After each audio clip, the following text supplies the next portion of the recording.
Hello and welcome to this dialogue on energy security. As the country faces yet another crisis, and indeed we've been moving from one crisis to another as far as our energy situation is concerned, to take stock of really where are the lacunas, whether it's in terms of policy, the process transparency, which is keeping back our country from achieving its potential across various asset classes. And to discuss the issue of energy security, I'm joined by an esteemed lineup of panelists. Let me introduce them to you. Let me start off with Mr. R.S. Sharma, former Chairman and Managing Director of ONGC. Mr. Dipesh Deepu, the Director, Energy and Resources at Deloitte. Mr. J.K. Dadu, who's the Joint Secretary, Ministry of Commerce and Industry. Dr. Kirit Parekh, Chairman, Integrated Research and Action for Development.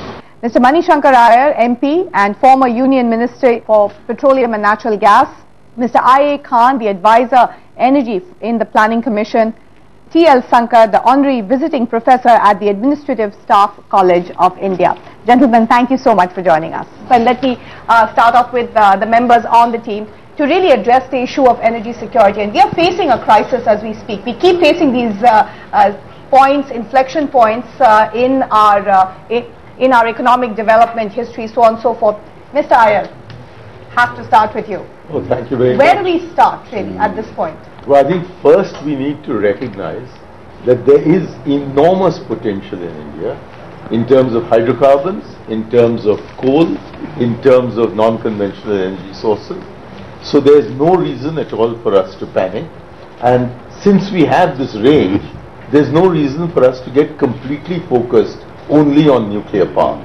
Right. Yes, nuclear power will also have its role, but it's not the ultimate answer. So you're agreeing we have enough internal resources. We can do it internally. Mr. Parekh, you've been part of many committees as far as this government is concerned. If you were to make a fresh beginning today, again, how would you go about advising the government and keep our fingers crossed that it listens to you? No, I think I don't quite agree with Mani that we have enough domestic reserves to be energy independent for a long period of time. I think if we, yes, in the next 10, 15 years we can meet our demand from domestic resources if we mobilize them.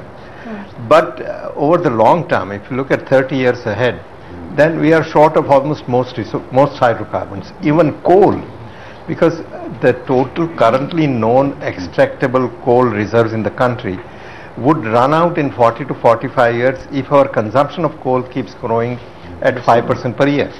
So Dr. Parekh, you're saying, look, we cannot look internally. This is a fallacy, or rather this is not the complete part of the story. We have to look outside. We have to keep depending on some sort of imports or efficient imports. We can stretch these reserves much longer if we use them more efficiently, more economically. For that we need a competitive pricing mechanism. Okay. Mr. Sharma, let me come to you. Let's talk about the asset that we have and that you have been harnessing for many years, and that's oil. When we look at that scenario, and we've had success stories, really, what is it that we can do differently right now in order to improve the kind of utilization and returns that we have from this asset? Yeah, before that I must slightly supplement the statements made by Mr. Mani Shankar Iyer and Dr. Kirit Parekh. You see that I feel the country is heading towards a very major energy crisis. You see, we are 17% of the world population, and today our known hydrocarbon reserves are only 0.6% of the global reserves. Our consumption levels are 1/4 of the global average. I'm just talking that. And think of where we are heading to. Thing is, our domestic capabilities are not being exploited to the potential. Our 80% of the sedimentary basins are either underexplored or unexplored. Not enough efforts being done here. So there has to be multi-pronged activity. But over here, whatever potential has to be done, all that efforts need to do to optimize the domestic production, look for this overseas the assets, and what I said, the domestic, there has to be enough incentives for the people to invest in our the basins over here. Dipesh, let me come to you. You're a consultant, and you're going to look at the broader picture, and you would be advising people, investors who are looking at India. What's the reaction that you get? And really, when we talk about what's happening in the last few years, for instance, the word that you used, paralysis, or really this government not doing enough. This is a statement that comes up time and time again. Perhaps we in the media use it a bit too much. But is that really true in the context of when you analyze the situation? Is it just to do with policy? We have seen off late, even in coal sector, for example, where we talk about huge potential, 262 billion tons of resources. We have seen that the investment levels have been coming down. Right. And the policy, in fact, has been static. In some cases, there are new proposals coming up.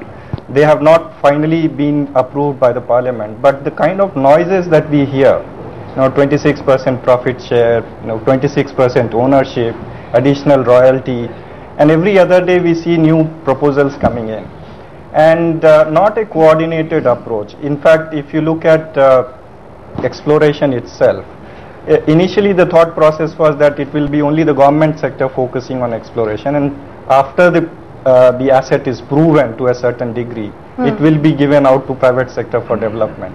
Now we see that the government sector itself is constrained. They don't have drilling rigs, they don't have people to man those drilling rigs. So how do we explore? Right. And if we can't explore, we can't get our reserves enhanced. Mr. Dadu, this is how to really respond to this.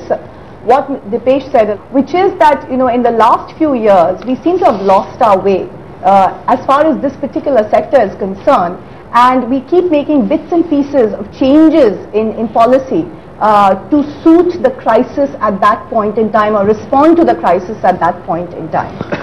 If you look at the crucial question of energy security, we are basically talking about how to bridge the demand and supply gap. Right. Now, this is not a simple make or buy decision that you have in the private sector. Here you will have to make and you will have to buy. By make, I mean do all the exploration and all the exploitation of the hydrocarbon reserves and the coal reserves.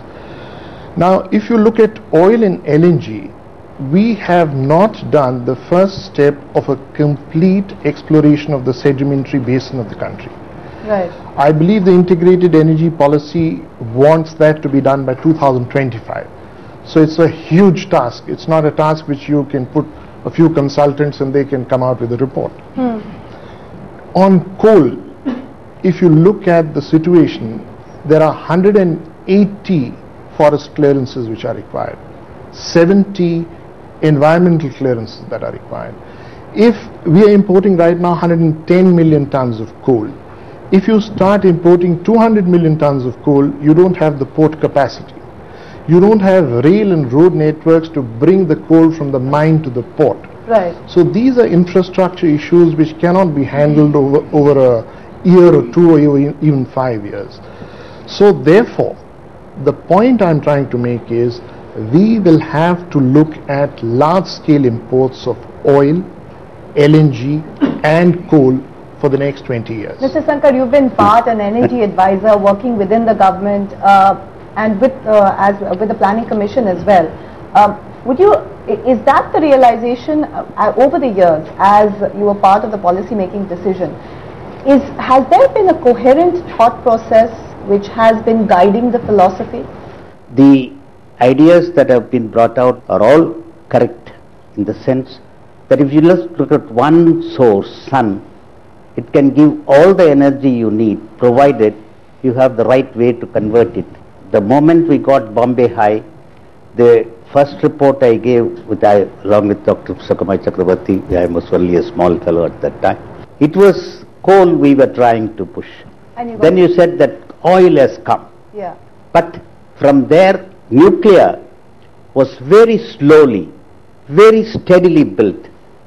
There were bureaucratic hindrances, so it got slowed further. Right. It's been sort of like a flavor of the season or flavor of the decade kind of a story. Yeah. And consistently saying that we have all the resources, more than any other country, we have the technological capability, we have the technicians. If you apply them to the knowledge improvement, to information finding and codification, we would definitely be... Rather than going by the flavor of the decade, go and invest. And there is no point in saying whether importers or exporters. Right. We have to be both.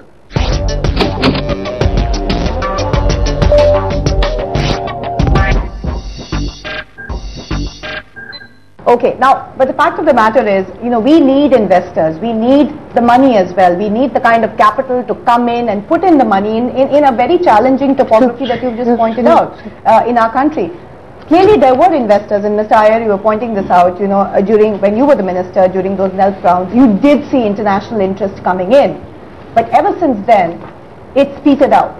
And why do what is it that we can do in order to really offset this whole aspect of risk capital, so to speak, to make it viable for investors to come in and really harness the resources, give us the returns, and also give them adequate returns? Reason number one for interest petering out is that I was sacked. Okay. The minute I you walked into that one. it signaled various policy changes, including an interference in gas prices that has had a disastrous effect upon domestic investment, let alone foreign investment. So we have to make up our minds. What is the investment climate? What is the investment policy? And stick to it for a reasonable period of time. And as I'm really serious about this, that you pay the price for investment by allowing them to sell it at the market price. But then you protect our consumer by not denigrating subsidies. Then you come into that, you fix the balance in that way. And you must have, insofar as oil and gas is concerned, a very lively oil diplomacy. Because even if in the immediate future we are hydrocarbons deficient, don't forget that we live in that part of the world which is the richest in terms of hydrocarbons resources, and we can easily bring it into India. He mentioned all the different items, but not piped gas. Right. Even more than LNG. If you lay the pipelines from Qatar, from Iran, from Turkmenistan, from Azerbaijan even, if you lay the pipelines from Burma, and then bring in Indonesia, bring in Australia, we are flush with the amount of gas we want. Right. And then bring in a shale gas policy.